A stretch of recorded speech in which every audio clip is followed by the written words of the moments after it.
setter. I see some gas off the hips. Get that mindset to put your shoulder on somebody. Dig, drop. You're finished. Hey, first down. This is weird. Get worse than that side.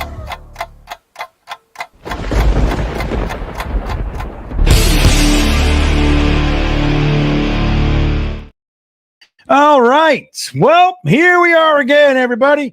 Another night of exciting Jets football talk. Who doesn't love the New York Jets, huh?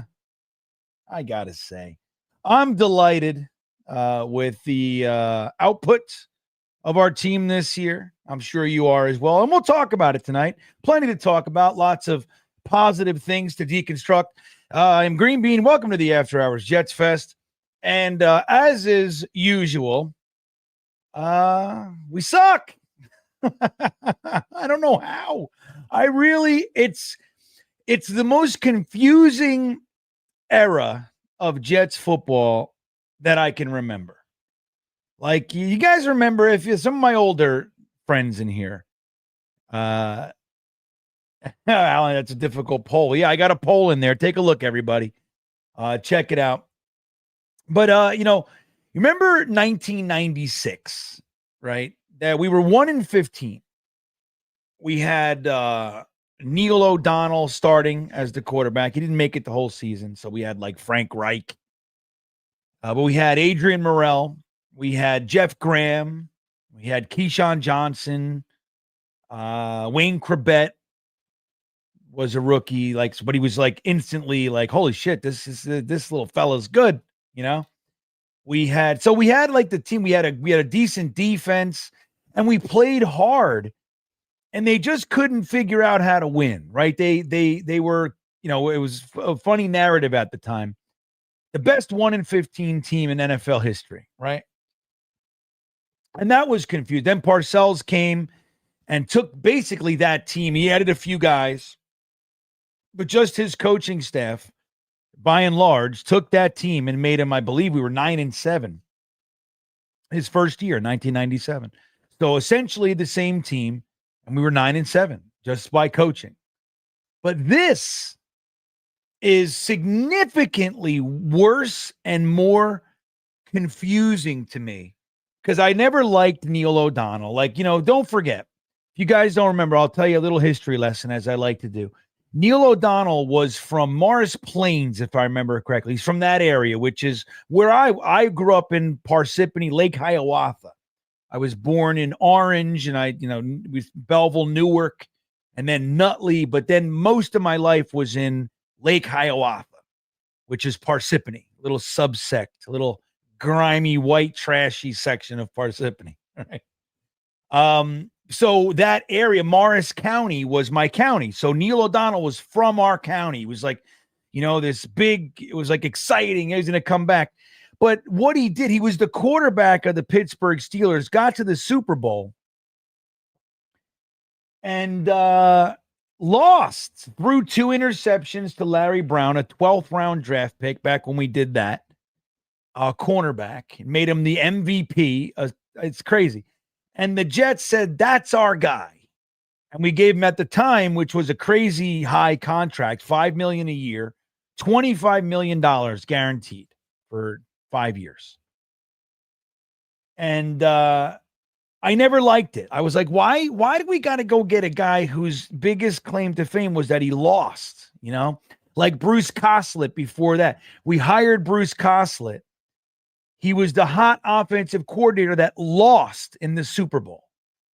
You know what I mean? Like, I'm a big fan. We always swinging hard at number 2, we wonder. But this team, I didn't it's like with Aaron Rodgers and Breece Hall and Garrett Wilson and now Devontae Adams, but Mike Williams and Braylon Allen and Malachi Corley and Lazard is an Aaron Rodgers favorite. And the defense, we see JJ go down when the defensive line was already depleted. Reddick never showed up. So that whole thing. But even with all that, the way that we're playing and what we're seeing is absolutely mind-numbingly confusing to me. I don't know what to make of it. What's going on with you, Flight, right? What are you doing, buddy? So it's I don't know what to make. Like it's I don't know. Like I maybe that'll be another poll. I'm genuinely curious to see like where you guys. Hey, we got a Steelers Nation. Did you like Neil O'Donnell? Are you old enough to remember Neil O'Donnell? You're old enough, Brahim? You remember that shit? Fucking Neil O'Donnell. And not for nothing. Neil O'Donnell went on. Parcells couldn't stand him. And so he was his quarterback the year. Then he was supplanted by Glenn Foley. You remember? And then he cut Neil O'Donnell and signed Vinny Testaverde as Glenn Foley's backup. And Glenn Foley was looking great, but he got injured. Remember that? So he got injured. He was trying not to lose his job. And he said to Parcells, I'm okay. And Parcells gave him a hug. And he had like a rib injury, if I remember correctly. And he went, oh, like he winced. And he said, yeah, you're not ready, buddy. And Testaverde came in, and the rest is history. Glenn Foley, by the way, had some depression after that. Like he suffered greatly from that, and he spiraled for a number of years after that. Now, a lot of people don't know that, but anyway. So, yeah, this team, though, man, I don't know what it's just when you look at the overall, like I maintain, this is why the poll question is hard today. The poll question is difficult. Like I am of the school of thought. I'm exhausted. I'm done defending anything. I'm done like balancing out the pros and cons. Like I'm done with it. Like when you look at the team on the field, it's been very consistent for the last 4 years. We do not know how to stack games very well. We've had a couple mini stretches of it, right? But we cannot play well after. I mean, if you give us an extra 10 minutes of rest, we suck. Like the team slow starts. We're constantly playing from a deficit. Like we've, the whole second half adjustment thing that this team is known for, which is good that they do it, but it sucks that we have to wait until the second half for the team to get their heads out of their asses. And that's been the last 4 years, man. It's been the same thing. The last 4, we make these valiant efforts at the end. The Chiefs game comes to mind last year, 17-0 in the first quarter and all that kind of stuff. And it's just, they're not ready to play. They can't even, they're like, well, we had a great week of practice. And well, what is it? This regime, they don't have any answers, right? They don't. They're like, Ulbricht, God bless him. Great guy. I'm sure he's trying his ass off and all. He says, that we got to get back to who we are. But we're literally talking about our head coach after the Cardinals game went in front of the world and talked about wrapping up on tackles.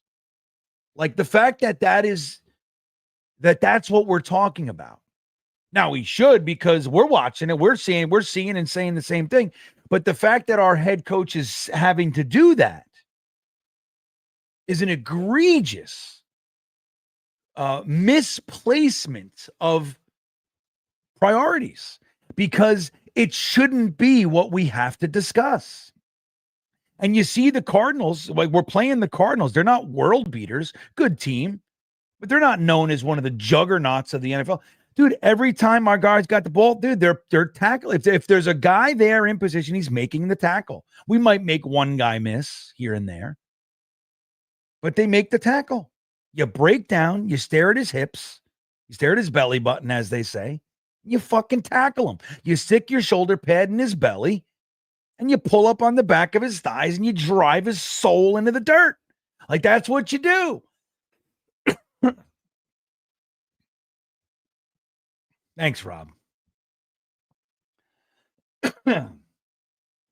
Paris says, I'm for Coach Prime and his son at quarterback. The Jets are really not a football club, but entertainment, as GreenBean pointed out in his latest podcast.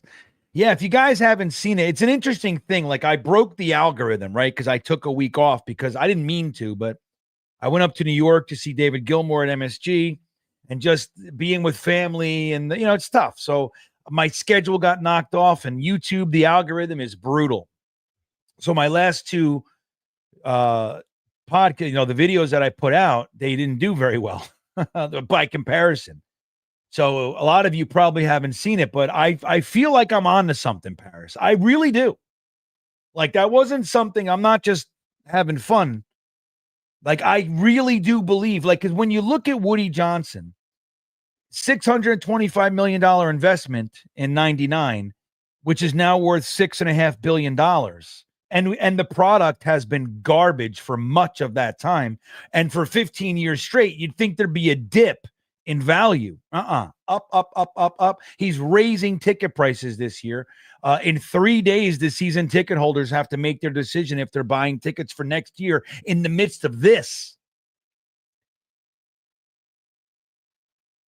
So whatever they're doing, like the business operations, it's working fine. They don't have to, like, we get all upset and pissed off, but like when they sit down at the end of the day and they look at their numbers, they go, good job. Good job, team. We've increased our value by 18%. Not bad. Not bad. Aunt Jet's a fan of bringing in the Easter Bunny. Yeah. Why not? I like that idea, Aunt Jets. Let's see what else we got in here. Who's in here? Rudy's in here. You're a Cowboys fan? Well, sorry. At least, look, the Cowboys are potentially even more frustrating on some levels because every year at the beginning of the year, for forever, they're picked to be one of the teams to get into the Super Bowl or deep in the playoffs. When's the last playoff game they won? It's been a long time for them too. And they have a tough time too. They're going to fire their coach this year. I mean, if they don't, I'd be surprised. See, that's where I think Deion Sanders, if he comes to the NFL, that's where he's going, in my opinion. He's going back with Jerry Jones. He had great success with the Cowboys.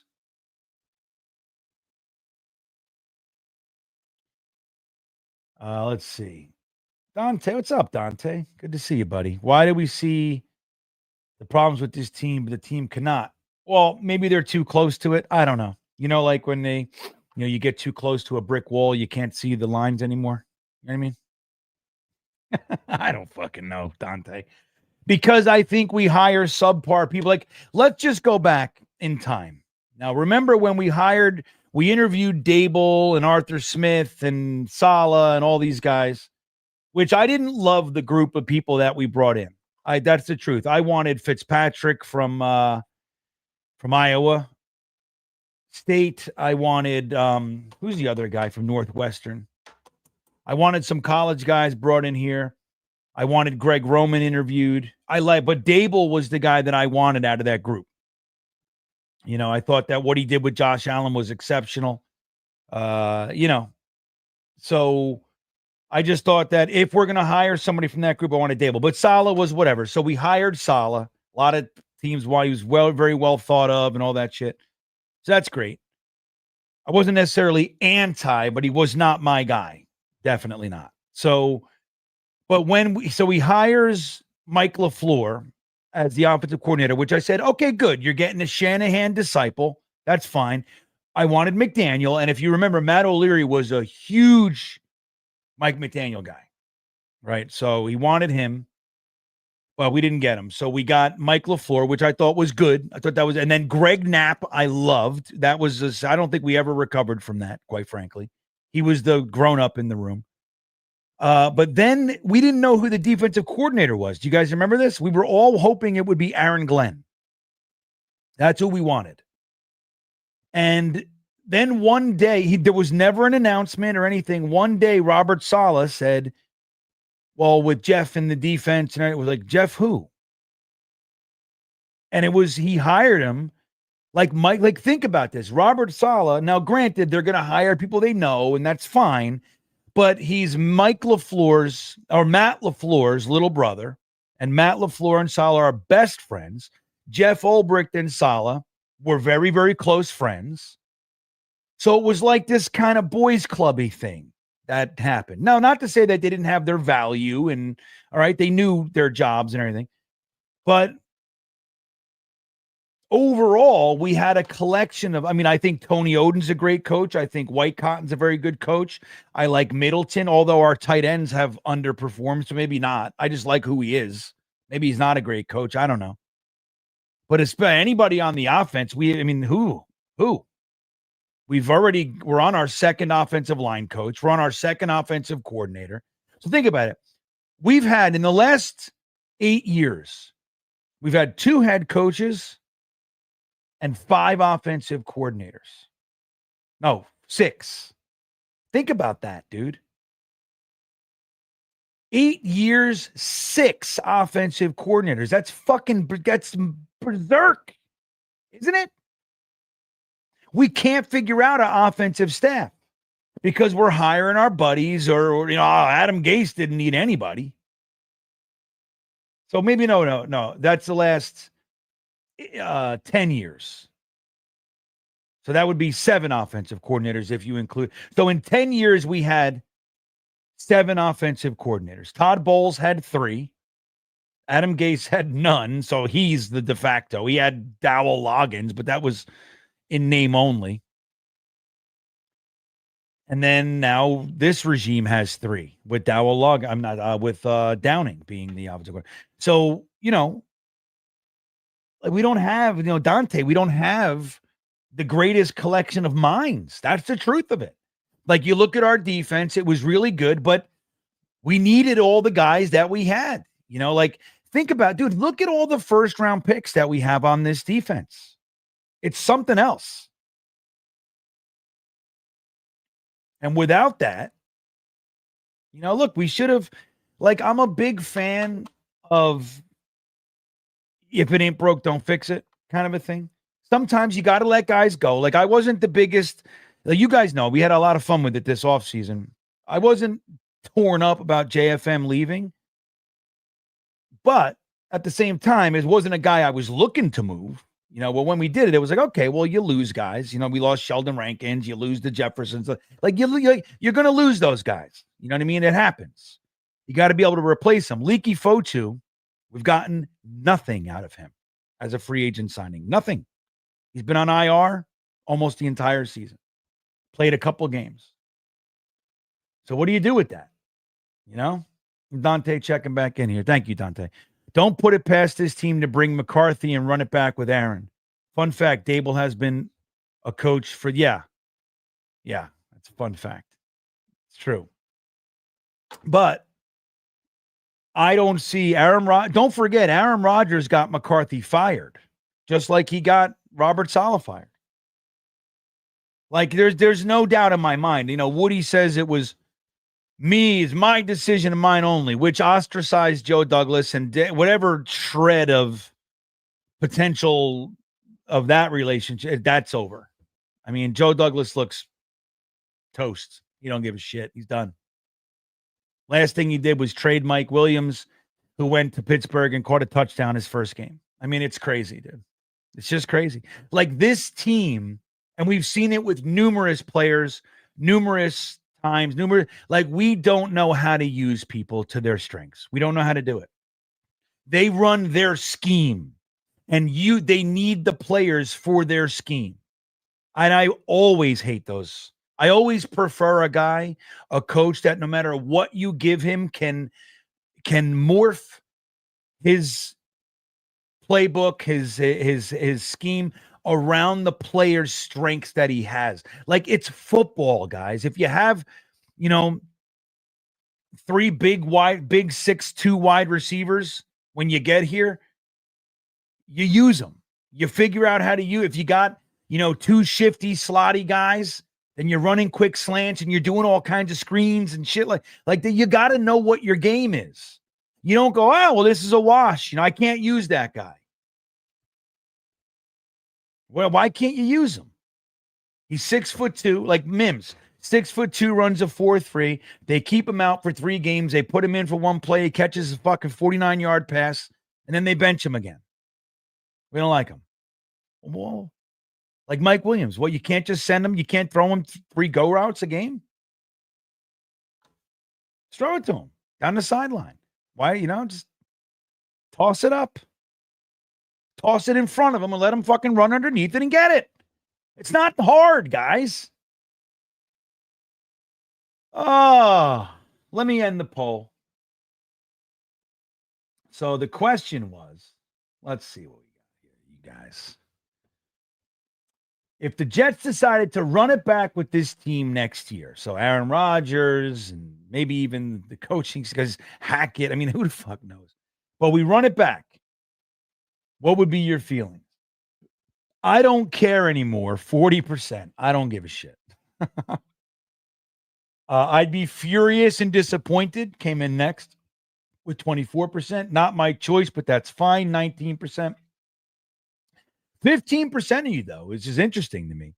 15% of you said, I'd be happy about that. That's what I want. Now, I think it would be paramount to get some different coaching in here, because that, to me, that is the problem. The fact that we're not tackling, the fact that we're slow starting for 4 years, it's the same shit. And then you see like the lack of accountability, the fact that we won't bench anybody when they suck other than Denzel Mims or poor Malachi Corley, the young guys that don't have any clout, we'll beat them up. We'll put them in the doghouse. But anybody with any semblance of a name, can't do it. It's not surprising to me that our players' feelings are getting hurt on social media and they're defending because there's no accountability. Like there's no controlling of that. It's, hey, they're grown men. We're the professional teams. Like you saw, remember, like the Steelers are a professional outfit. Fair enough. Haven't been to the Super Bowl in a minute, but they're always winning team in the playoffs, right? They're always in the hunt. They're always tough. When Juju Smith-Schuster was doing that bullshit, he was gone a year later.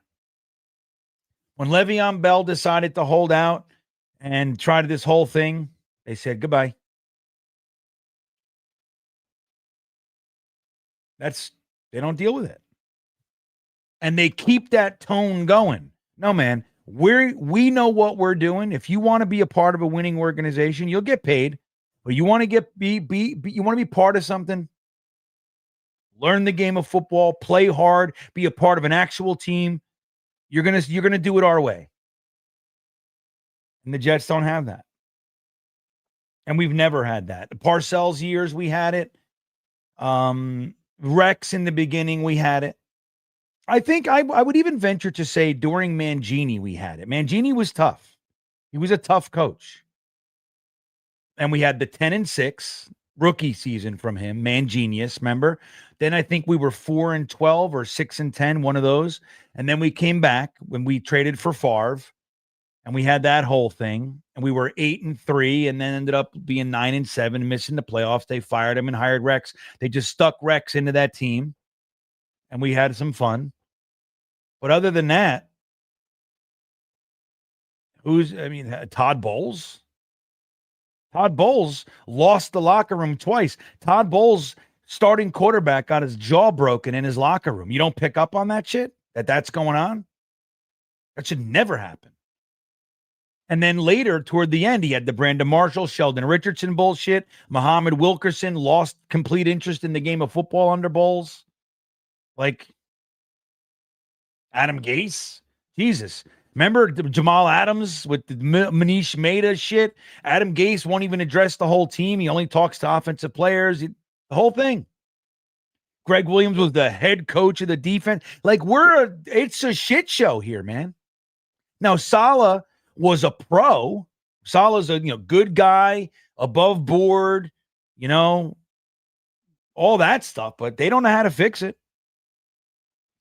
Mr. Forte checking in. Bean, did you see Woody with the play sheet? Yeah, I know. I said that's either I thought it was like the roster, or I said maybe it's just a menu. I saw that, though. He's looking at the play sheet. I tell you what, I am concerned. This is my concern. This whole idea that Woody's going to go back and be the ambassador, I don't know how much weight that has. Obviously, you know, the Trump regime, it will be back in January, right? But I don't know how many of the same faces you're going to see from the previous one. So Woody, as far as, and again, I'm not political. I don't give a shit what side you're on. I don't want to get into that. I'm just talking about the Jets, right? How it pertains to us. So I don't know if that whole thing's going to, you know, happen again.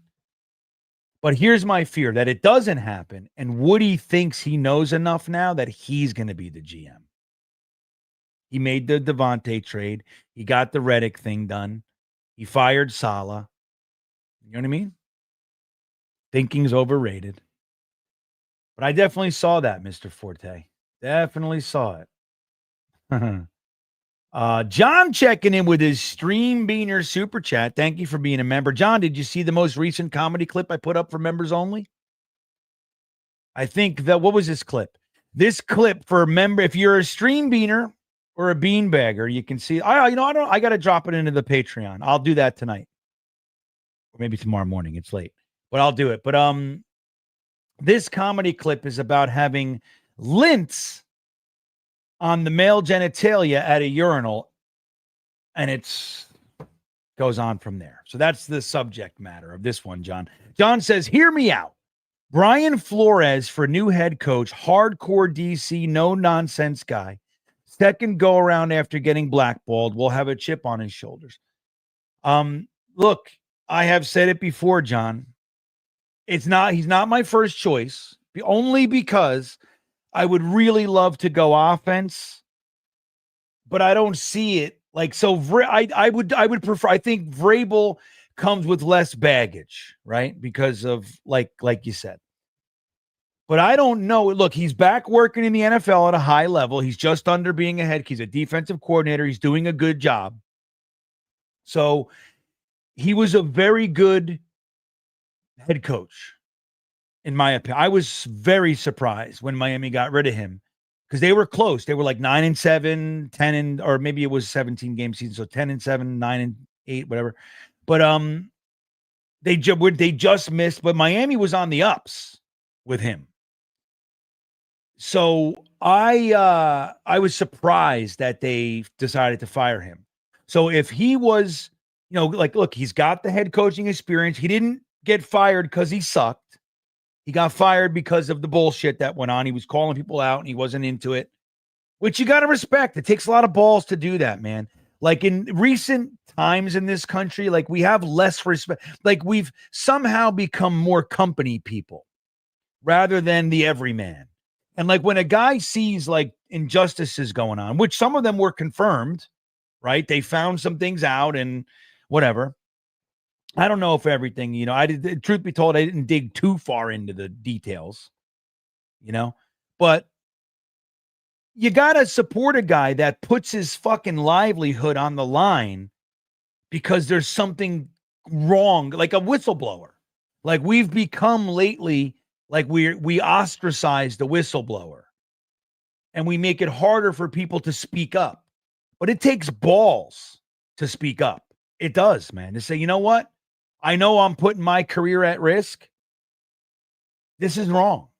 And I need to tell the world what's going on here. There's something very fucking wrong going on here. You know, so you got to, I mean, I don't know. A lot of people don't, and you might disagree with whatever, but just in a general sense, it takes guts to do that. So he did it. And then he, you know, he's found his way back in. So it might be good. Think about this, John. What if you hire Brian Flores and McCown comes as the offensive coordinator from the Vikings? What do you think of that? You know what I mean? That could be interesting. Again, maybe not my first choice because it's going to come with a whole batch of bullshit we're going to be dealing out. And I'm kind of tiring of the outside stories, the ancillary bullshit that kind of comes with.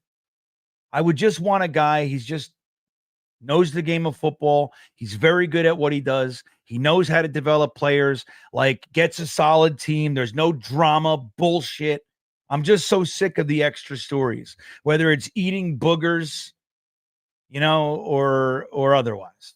Like, I'm just tired of the whole thing, man. But you could do a lot worse than Brian Flores, in my opinion. That's what I think. A lot of people do think otherwise, but let's see what we got here.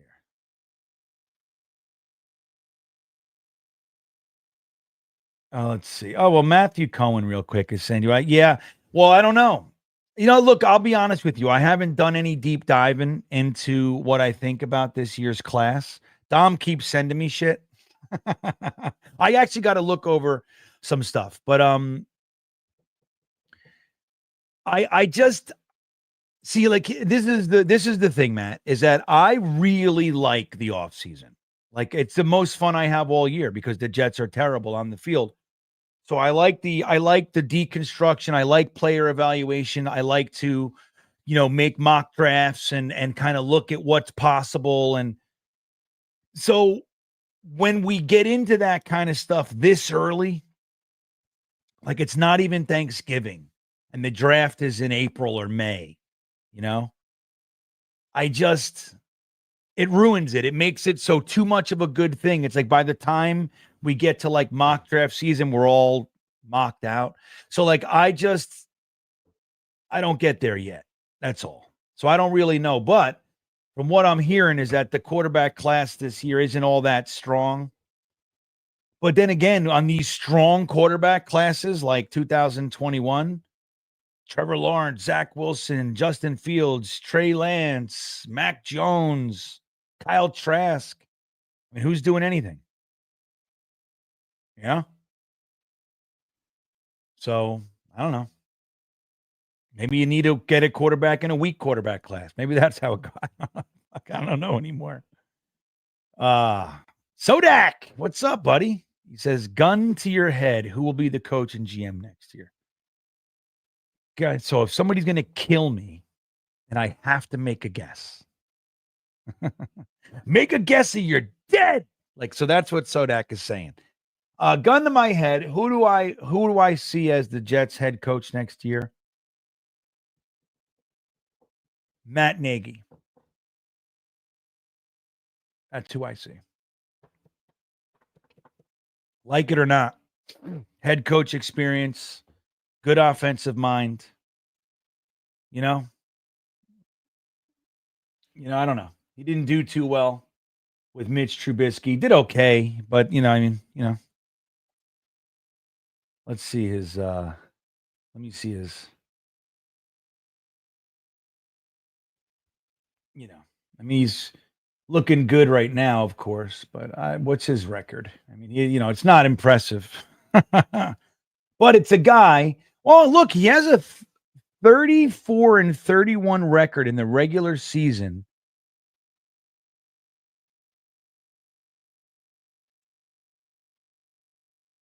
And the team made the playoffs twice in 4 years. Is that right? He was fired after the team went 6-11 in 2021. So think about that. Imagine that.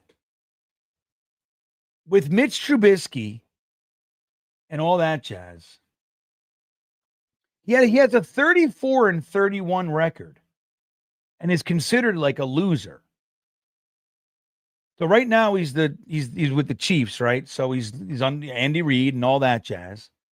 So it's kind of I think Andy Reid is really the offensive brain trust in that joint, of course. But it's like, I don't know. I think that's not, and I think it's like, it's not just who we want, right? It's who's willing to come. So I think Matt Nagy might be one of the guys who is, doesn't have the pick, like the Ben Johnsons, the Vrabels of the world, maybe even Flores. Flores is going to be tough because I think a lot of teams are just not going to consider him. They'll interview him because of the Rooney Rule, but they might not even do that. They might pick somebody else if they're planning to hire, like if you're planning to hire Ben Johnson and you're just Rooney ruling it, right or wrong. If you're doing that, you don't even want to bring Flores in because one of the things Flores did was he called out the Giants. Remember, he said they brought me in. It was a bullshit interview. It was just to appease the Rooney Rule. So that kind of thing. So teams are gonna. Flores might not have his choice, but like Ben Johnson, Vrabel, they're gonna have their pick where they want to go. They're gonna anywhere they want to go. They're gonna be able to go unless they're in direct competition. Then the team can make a choice. But so Nagy might be a guy who you can get. He's got head coach experience. He's got a winning record, been to the playoffs twice, and has been he's with the Chiefs. So a good place to be. I don't know. That's my gun to my head. I know there are flashier, I know there are sexier names, but I think a major piece of this is who the fuck wants to come here? We chew them up and spit them out, dude. We really do. Yeah, for you, Jake. I'm telling you, you're not alone. I can't do it, buddy. I can't do it. Dante checking back in. In a drunken state, I sent Steve Cohen a letter imploring him to buy the Jets from Woody. This season is killing me, Mr. I know, dude, Dante. This one is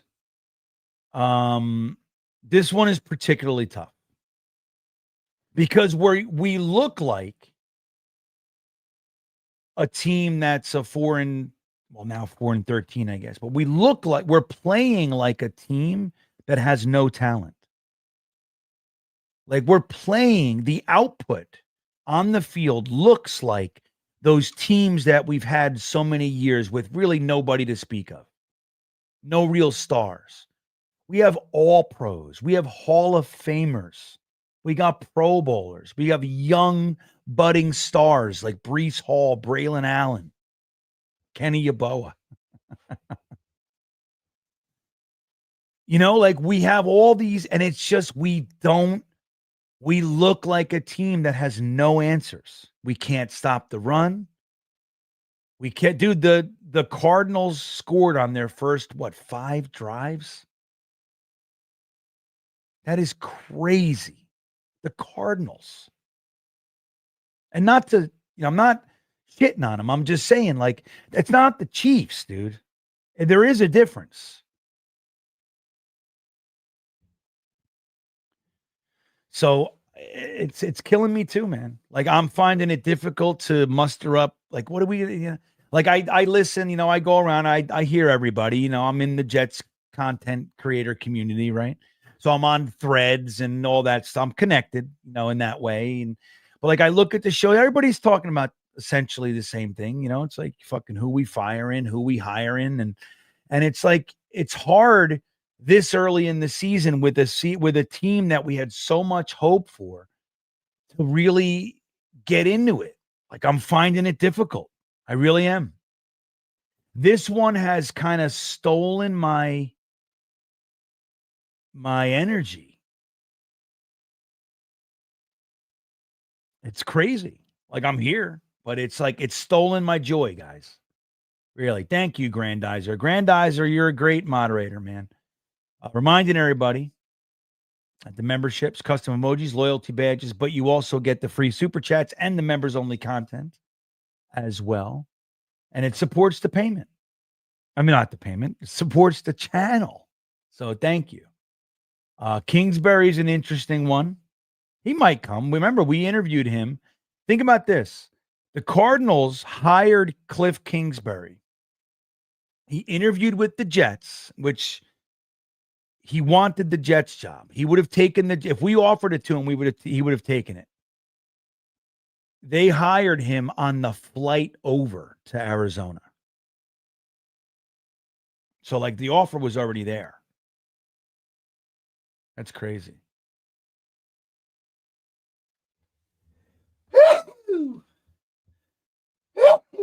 All right. Skilly-doo. All right, what else we got in here? Joe the G. Joe the Jet G. Draft Quinn Ewers or Jackson Dart. I got to look at these guys. I don't know, Maybe those are the guys. Let's look at Quinn Ewers. Let's see here. Let's see. I start paying attention around the Senior Bowl. I like to. It's funny because my wife works for UVA, and I can go to a game anytime I want. And we talk about it every year. Let's go to a game. Yeah, yeah. But it's so tough to like, you know, muster up the gumption. They suck too. So it's like, you know what I mean? Like, it's an experience. Go to the stadium and everything and hang out. It's fun. But like, I don't know. I'm just so tired of watching losing football.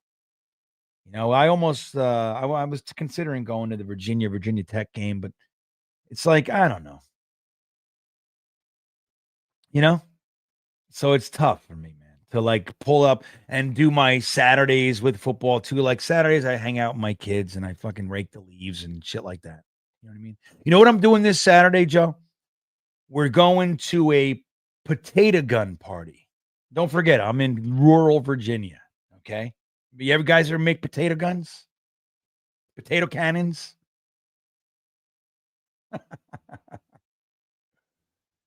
Let me see. Wait, potato gun. Potato gun.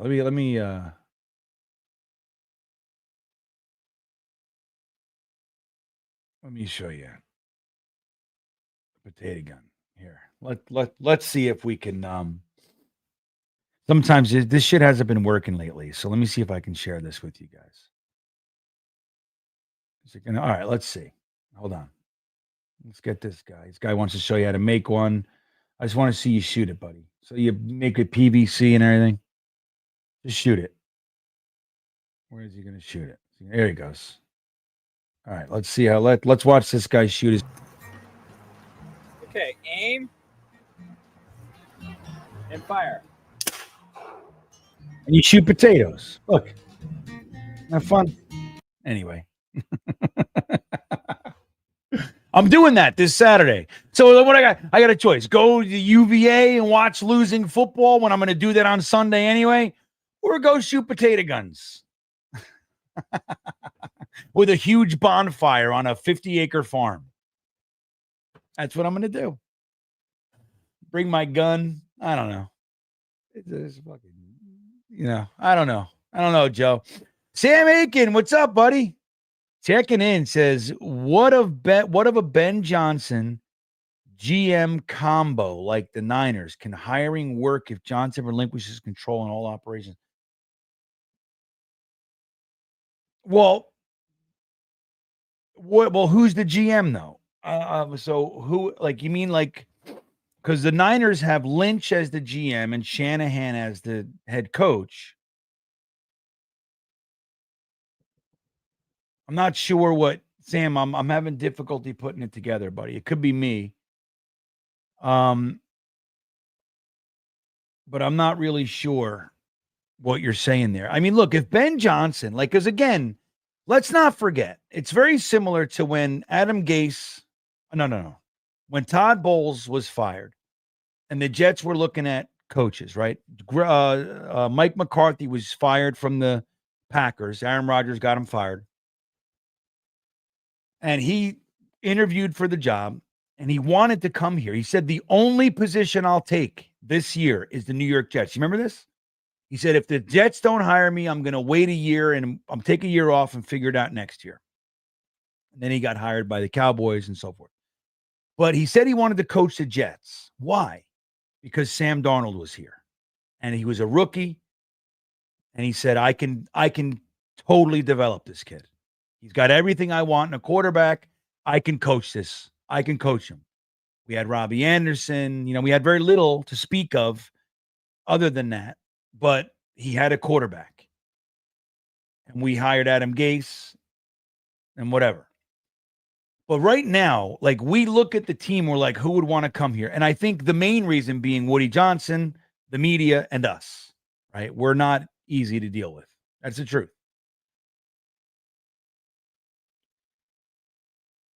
But if you take a step back and you can have a negotiation with Woody that says, like, look, this is the time frame that I need. I need, X, Y, and Z, and you can get what you need. You get what you need in place. The team is not we got 4/5 of the offensive line, including 2 first-round picks, a second-round pick, and a free agent that's playing lights out. You got to fill one spot on the offensive line. Now, you'll get them, and these guys will have played together for a year, so that's good. Olu, if he plays the rest of the year, will get half the season so we have a budding young offensive line. They're all young, AVT's injuries aside. You got Garrett Wilson, one of the better receivers in the NFL. You got a young receiver in Malachi Corley, who's the yak king, right? Can develop him if you're an offensive mind. Talking about Ben Johnson. You got Breece Hall, one of the best, one of the better running backs in the league. He's not looking like, but the whole team, right? But Breece, when he's on, you could still see it. Breece is still Breece. You got Braylon Allen behind him, a young stud.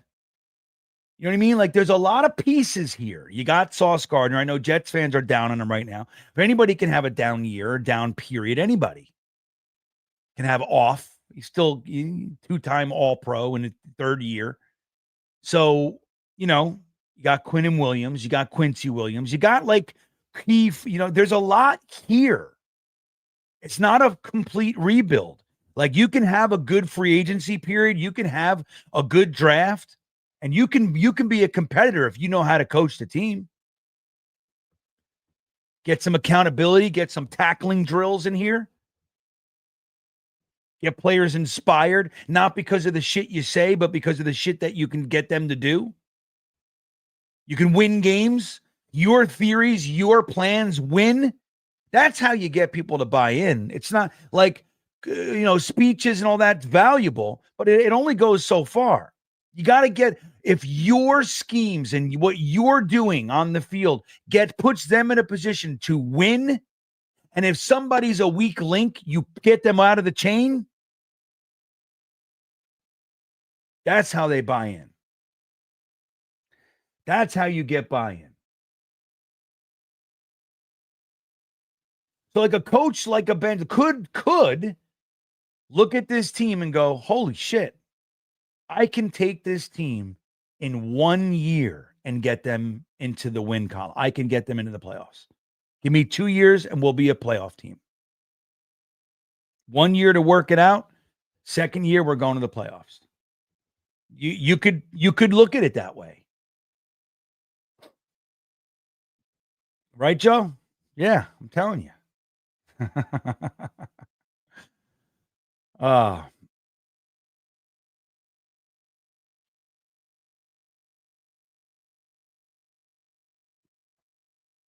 Yeah, it is cool. What else we got? Yeah, potato guns, John. I'm telling you, it's fun. The Spud missile. Barney Miller's on the 10-7. Hey, dude, nothing would make me happier. But look, coming off of that win, which we lost to the Patriots, which we should, so many games we should have won, right? Very close. But you beat the shit out of the Texans, especially the second half. And you come out against the Cardinals and you play lifeless football. You don't stop them until it doesn't matter. They score every drive on you, and then you can only put up 2 field goals the whole game. Like, it doesn't look. I'm with you, buddy, but I don't know. Pass the potatoes. That's good.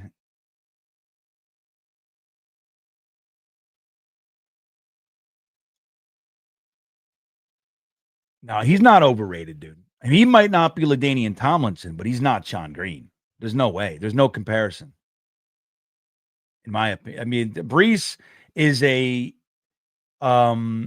victim of what's going on right now. If Breece Hall was on the Chiefs or on the Niners, he'd be tearing it up. He's got great hands, makes dudes miss. He's got good burst. Got good vision. Now, the first couple of weeks, he didn't look good. But again, like, what the fuck is that? Why isn't he ready? Happened last year, too. Last year, he had to come back from the injury, so we had that built-in excuse. Indeed, MYJ, thinking is under or overrated. Stan Macon said, thank you, buddy. He says, sounds super wacky, but I love Chris Sims. Sims can more than handle the New York media. But for what? A head coach? Is that something that he wants to do?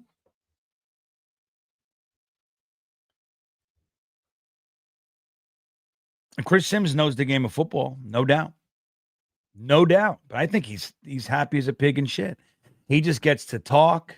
He's making millions of dollars.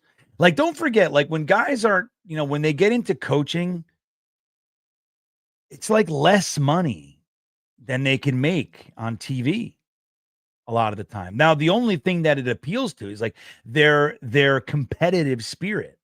These guys are competitors. They want to compete. They have that in them. That's why they got to where they are. So who knows? But Chris Sims has been in the booth for a long time, for lack of a better, he's been on the mic. So I don't know. That'd be interesting. That'd be interesting, Sam. Mercy Fate, what's up, bud? Did you go see King Diamond? It's a good show, right? I think you were. I think you should have already gone. Let me know. We had a good time. Says need time to heal before talking rebuild again. So that's how I feel. Like this has been so painful. Like it's difficult for me. Like it's actually difficult for me to do this. I want so bad for that 10-7 thing to happen, man. I would love it. Could you imagine? I mean, we got a team that can do it. But we're just not competing. I don't know. Emanon reminding everybody, don't forget, the easiest way to support the channel is to smash the like button and give me those milk duns. And don't forget to subscribe if you haven't already. If you're on Twitter, which let me see how many twits I have here. Twits. I got 114. I got more people on Twitter than I do on YouTube right now. Look at that. Crazy. That doesn't always happen. If you're on Twitter, hello, Twitter people. If you haven't followed me, it'd be greatly appreciated if you did. That helps support, support. Yeah, but I know, I hear you, Kareem, but the other thing is, I could make the same argument. You really want another rookie head coach? Is that what you want? You really do? That's why I think Nagy is such an interesting proposition. I know he's not as sexy as a lot of other people, but I think it might be a sound choice. Probably learned a whole bunch of what not to. That's why, like, getting guys with he's been a head coach. He's been to the playoffs as a head coach, got a winning record as a head coach. He's an offensive mind.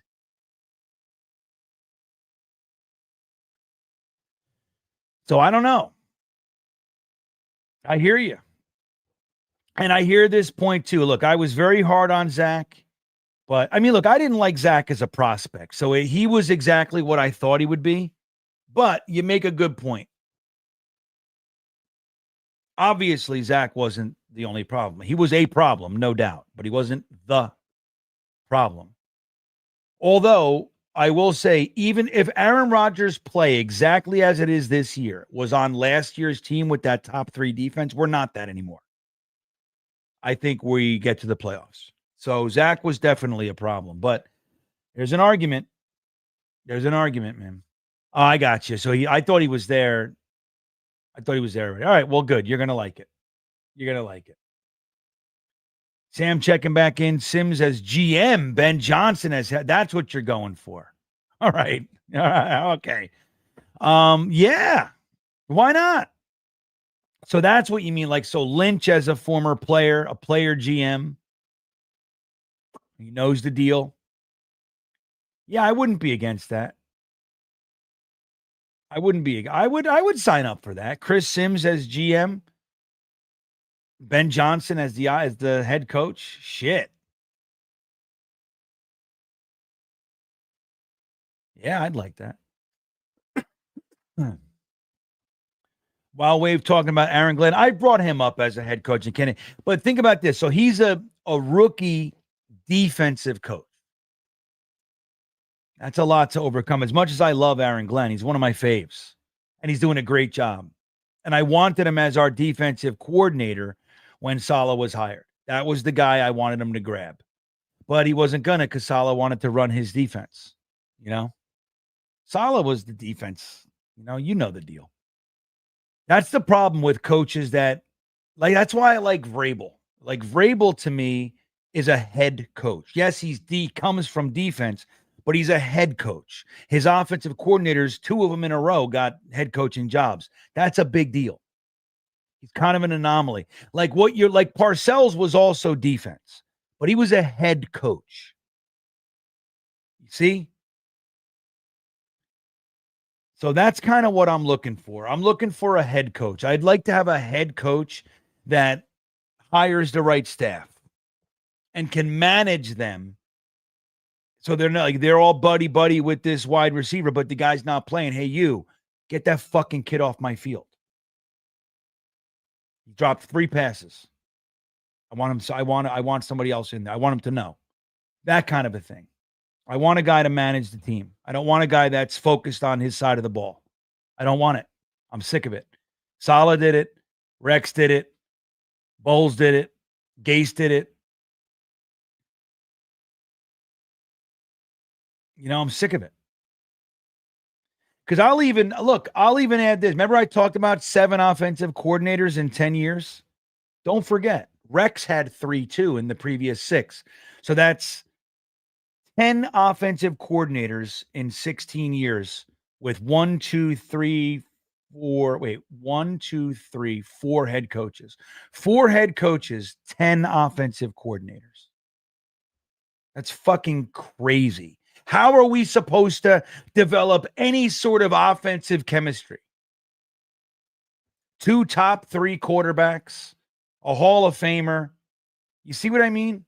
It's like we need offense, dude. Like the NFL's offense, and we're like stuck on stupid.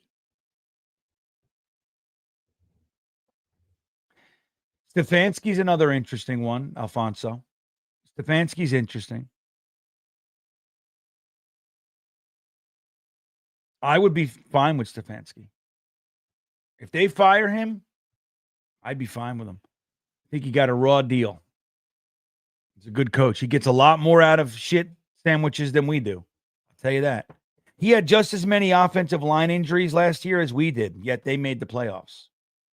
Or did they make the final? Maybe they didn't make the play. I forget. But they were in the mix. I think they did make the playoffs, but maybe I'm wrong. But either way, they were like in it. They were winning games and you know what I mean? Like we were like, oh, we have injuries. I don't know what to do. I don't know what to say. They had 4. They were on their 4th quarterback. They get Joe Flacco off the couch and he's throwing 300-yard games. It's crazy, man. Like, what does that tell you? Joe Flacco looked like a corpse when he was on the Jets. He looked very much like Tim Boyle, like Zach Wilson, like Aaron Rodgers does now. Like, they just don't look good here. That's a problem. And when you say we have 10 offensive coordinators under 4 coaches, that is a problem. That is systemic. 4 completely different guys. Rex Ryan, Todd Bowles, Rex and Todd. We had, in that 10-year period, we had 6 offensive coordinators. Think about that. In a 10-year period, 6 offensive coordinators. That is no way to succeed. We're talking about developing, or it's like new system every year. It's not going to work. It's not going to work, man. Any shot McVay gets fired? I doubt it. I doubt it, man. That guy's a proven commodity. If he does, I would sell the farm to get Sean McVay. That's what I would do. There's just no way.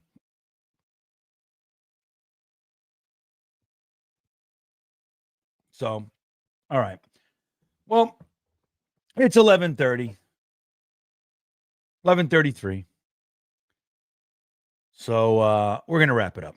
But I love you guys. I think Eric Bieniemy, I don't know, jet it out. What has he ever done? You know, he went down to the Texans job. Remember this. So he's done nothing, right? Like he's Andy Reid's guy. So not that he's done nothing, right? But like he's never run an offense by himself. You know, he's like, you don't know what he is. Now, players speak highly of him. I'm sure he knows this. I'm not saying he doesn't know his stuff, but so he's never really accomplished anything. He was getting offered the Texans job, and he wanted full control. Like, he wanted fucking player personnel. Like, what is that? Well, that was the story anyway. Maybe it's not even true, but you know.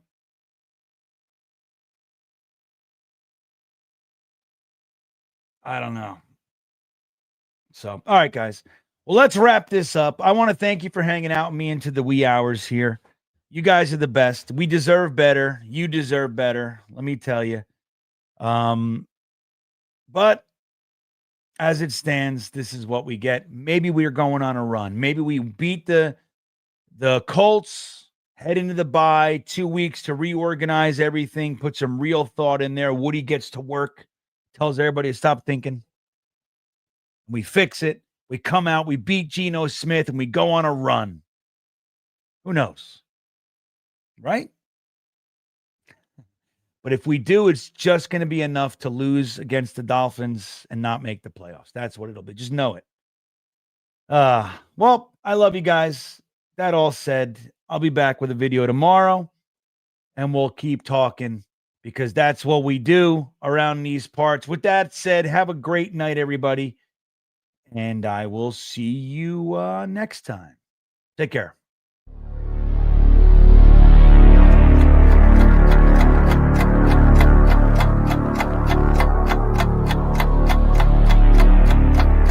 I think he's going to be day one, a violent vertical edge setter.